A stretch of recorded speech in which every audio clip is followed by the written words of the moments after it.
hello friends आपने केमती अच्छा आशा हूँ बहुत भल थे मुझे बहुत भल अच्छी चलते देखा आज आंब खीरी केमती माँ बनाते आंब को आगे क्लीन करदे पेलिंग करदे धोई धोईकी पेलिंग गलापर चाउल किसी आने अरुआ चाउल खीरी जी करेंगे क्वांटिटी देखिए चाउल को क्लीन करदे धोईदेवे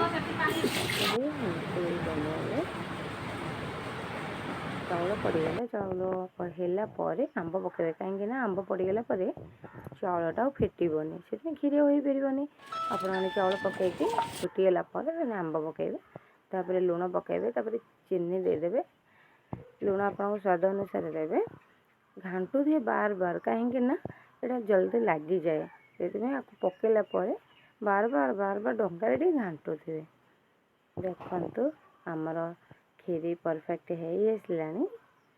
एथर खाइबा यार मजा नवा आपण मैंने करके खातु एटा खट्टा मीठा लगे बहुत टेस्टी लगे